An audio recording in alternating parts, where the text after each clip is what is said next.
Okay, so today we're going to make a lovely little sort of casserole type thing with the spiralizer, a few extra ingredients. I'll go through all that, and then we're going to roast it, because the thing about roasting is that the courgettes stroke zucchinis don't fall apart.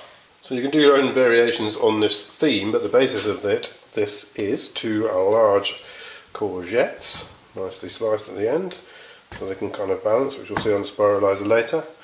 Also 2 large carrots. I have a little bit of chilli, some garlic. Then at the back we've got 125 grams of cheddar cheese, 50 grams of quinoa or quinoa, depending how you pronounce it. This is about a tablespoon and a half of rapeseed oil. You can use olive oil, and then I'm going to put the salt, pepper, herbs, etc. in that one there, and that is the little casserole dish there. So you could either have it as a light lunch, or in this case I'm going to have it as a side to the main meal. So you can see this is not a massive casserole dish there. I will measure it for you later, and there is a spiralizer thing. So first we need to do is we're going to have to put the quinoa in to boil, and that needs to cook for about 20 minutes in order to open up and become a little bit fluffier. So water's boiling, 50 grams of quinoa, pop it in there and just let it simmer, so for about 20 minutes. So we'll cut those up or spiralise those last, because the longer you can kind of keep them in their outer shell, the better really. So then just chop up this garlic. You don't have to have garlic if you don't want the garlic, but I think it helps, adds a little bit of flavour. Now I've never quite been sure of the purpose of the spiralizer, whether it's to be, and then throw chilli, or probably only half a chilli really, or whether it's supposed to be low carb or just low calorie or a bit of both, but this is certainly low carb, as long as you don't then also have pasta or potatoes or something else to go with it. Then you can put that in the bowl there.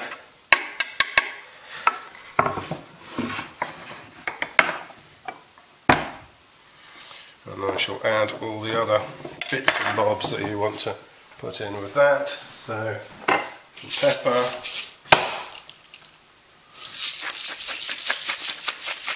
tiny bit of salt. I know some people don't have salt at all, but I like a little bit of salt. Some mixed herbs. Once again, you could do fresh, you could pick your particular herbs. That's in there like that. Put it back over there. Now the carrots will need a little bit of a parboil, only 2 or 3 minutes, but they do need something, unless you want them to be very al dente once the roasting's finished.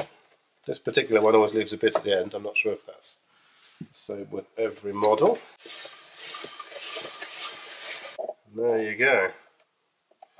That's sort of spirally bits.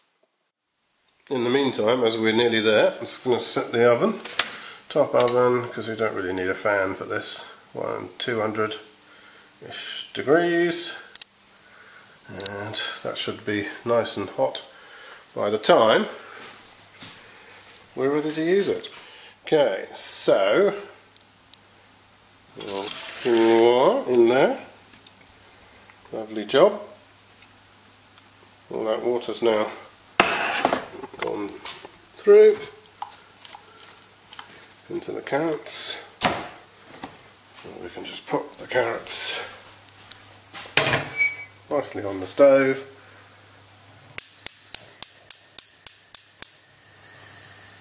As I say, they really only need 2-3 minutes. Meantime, rinse the noir off. It cools it down, stops it cooking for a bit.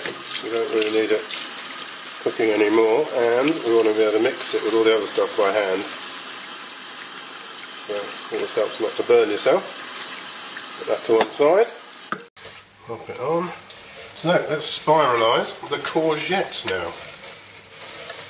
And there you go. The courgette itself doesn't have a massive flavour, so it will kind of take on bits of whatever you're putting it with. So here you are, spiralised courgette. In here there's two, and you'll find there's some very long threads and some very short threads, but some of the long threads go on forever. So that's great. We're nearly there for mixing the mixture.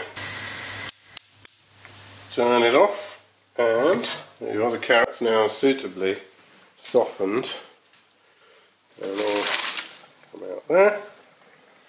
Quick rinse just to cool them down. Take another bowl. You don't have to do this part, but you can always mix it in the casserole bowl if the casserole bowl is big enough. But easier to mix it separately and then pour it through. So we'll pop in your chilies and your garlic, and then your quinoa, which you can see now is a little bit more fluffy than it was before you gave it a little boil. As Jamie would say, whack it in there, just whack it all together. Cheese, which will melt nicely, and the carrots. Great colour, the carrots. That mix it all up because the strands are quite long, so I do have to interweave them a little bit. Okay, so there's the pre-oven pack shot. Looking delicious already. It looks even better after it's cooked. This, once again, kind of, you don't have to do this, but it just adds a little bit at the end, a slightly different flavour, just a little bit of browning on the top, and that is the Parmesan, or as they say in America, Parmesan. There you go. Right, let's pop that puppy in the oven. There we go. Very nicely done in the oven there. And then set it for half an hour. You need to probably keep an eye on this because it can cook a little quicker or a little slower depending. So just keep an eye, it should be slightly browned on the top. Okay, moment of truth. So, there we go, turn it off. Step back a bit so I don't burn my face. Let's get the oven glove. There we go. Look at that. Right. Second pack shot of the day. Lovely. Right, let's just take a little tiny bit of this out of here. Pop it on the plate. Look at that, hear it sizzle. And if you can. And there it is. You can make your own little bits on it, perhaps a bit more cheese, a bit more spices, whatever you want, but it's a basic thing with your spiralizer.